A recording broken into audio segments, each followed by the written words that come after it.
de sainha. Terceiro episódio do Cultura e Bola e eu já tô chegando aqui na sede do Brazilian Pipers em São Gonçalo pra descobrir essa história muito legal. Vem comigo?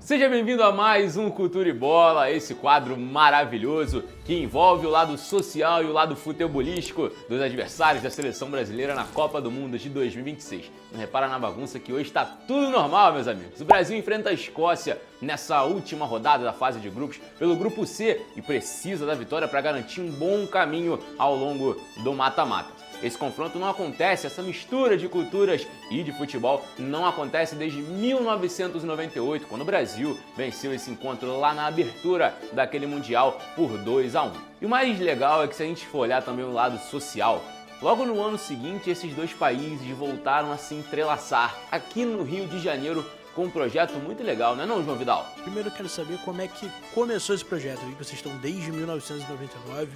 Conta um pouco mais do projeto Brazilian Pipers para mim. Então, o Brazilian Piper ele surgiu em 1999 com a ideia de resgatar adolescentes da nossa comunidade. E a ideia deu certo, os garotos gostaram da ideia de usar o kilt, usar a roupa e tocar um instrumento diferente. Eu consegui trazer bastante garotos para esse grupo e hoje nós temos homens formados graças à gaita de fole. Muitos deles conseguiram vaga na faculdade através da gaita de fole. Como que, teve a ideia de, gaita de fole, por que a gaita de fole? Tem alguma ligação sua com algum parente escocês ou só admiração mesmo pela música? Não, eu sou fuzileiro naval da reserva, E eu aprendi gaita de fole, eu me encantei pela gaita de fole, aprendi gaita de fole na Marinha. E quando já estava chegando na reserva, eu vi aqueles garotos pedindo para tocar um pouquinho, ensinar, E eu falei assim, poxa, quantos adolescentes eu poderia estar trabalhando lá na minha cidade com a gaita de fole? E foi aí que surgiu a ideia. E tal qual esse projeto maravilhoso que o nosso João Vidal acabou de trazer para você, a gente vai falar também sobre o projeto atual da Escócia. E para isso a gente tem que observar todo o ciclo até a Copa do Mundo de 2026. A Escócia disputou a Eurocopa lá em 2024 e tinha uma certa aspiração a ser uma zebra, a ser uma surpresa, mas a verdade é que foi uma grande decepção. A Escócia naquela época usava o 3-5-2 sob o comando do Steve Clarke.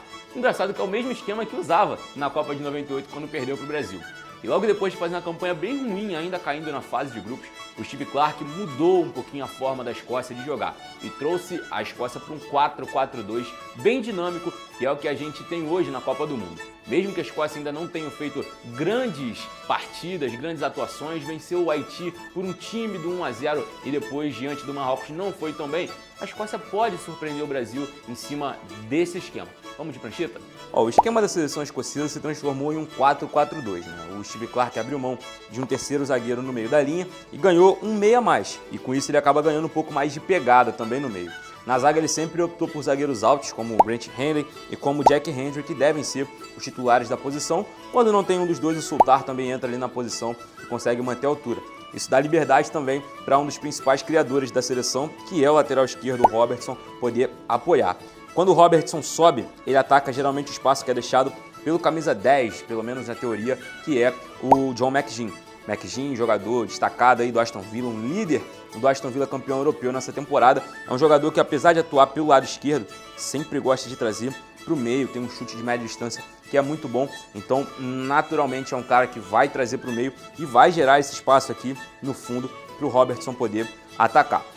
A principal referência do time com a bola no pé é o McTominay, vai sair muito mais do que o Ferguson para jogar, então é um jogador que, apesar de atuar de 8, é o famoso box-to-box, defende também, mas também aparece muito na área para poder completar.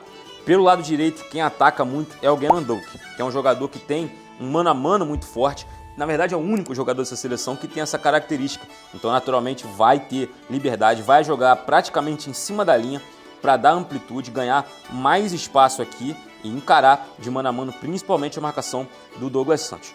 Na frente, esses dois atacantes aqui se complementam. O T. Adams, que é um segundo atacante, já teve mais velocidade do que tem hoje e é um jogador que pode ajudar essa subida do McTominay na construção. Os dois vão se complementar muito junto com o John McGinn na hora que ele trouxer para o meio. Lá na frente, o Shankland, que é um jogador mais finalizador, um camisa 9 mais de área, para poder marcar justamente os gols aí que a seleção precisa para poder vencer a seleção brasileira, surpreender o Brasil e avançar para o mata-mata. Como é que fica esse coração brasileiro banhado de cultura escocesa?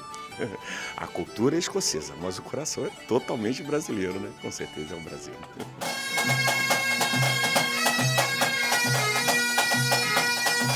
A Escócia tem jogadores de diferentes características, como a gente trouxe para você na prancheta. E eu acho que você que está acompanhando esse vídeo já percebeu que eu tô com uma característica meio diferente.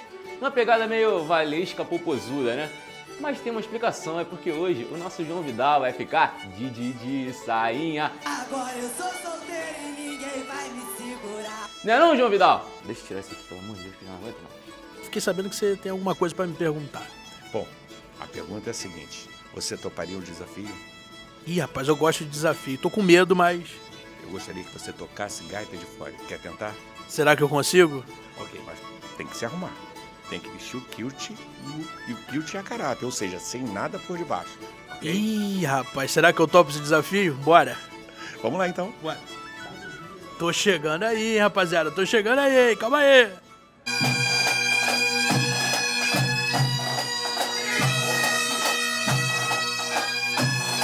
E aí, meu amigo, chegamos então na hora? Vamos lá, galera, avança aí, vamos vestir esse homem.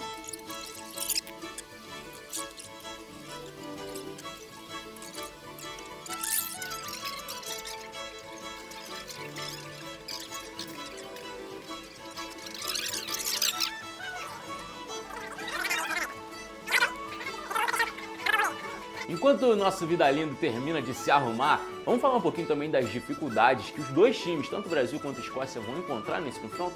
Bom, existe para o Brasil a necessidade de ter muita atenção com a bola aérea escocesa. Como a gente falou, o Steve Clarke ele tem essa necessidade de ter uma zaga mais alta, tanto para se defender bem, quanto para atacar muito bem esse quesito. Então ele deve entrar ali na zaga com provavelmente uma altura aí média de 1,87, 1,88 entre os seus zagueiros. E lá na frente tem o Shankland, que também é um jogador que é bom na bola aérea, além do apoio do McTominay, que sempre sobe, sempre está ali na confusão nos escanteios. Então talvez para surpreender o Brasil, o jogo por baixo não vá ser a grande arma da Escócia, mas a bola aérea pode vir a resolver. Mas o Brasil também vai ter os seus caminhos, né? Principalmente pelo lado esquerdo, com ninguém menos do que Vinícius Júnior, que, na minha opinião, até agora é o melhor jogador da seleção na Copa.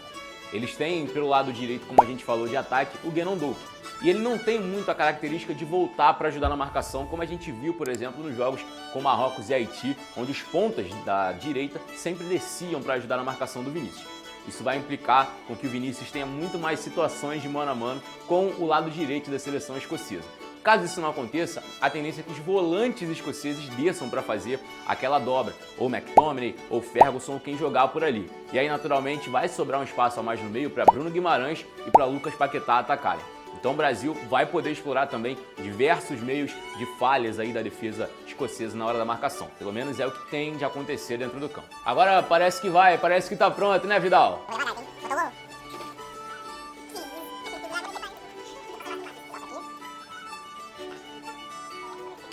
E aí, pronto pro desafio? Pronto. Final? Será que eu aprendi?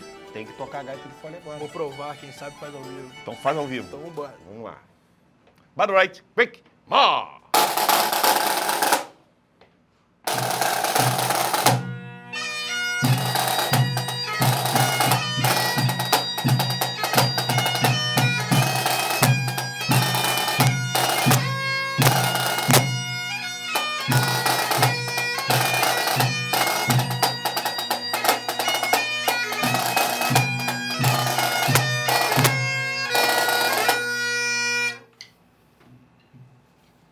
Ué, quem tá tocando sou eu. Não deu pra mim. Bora, corta.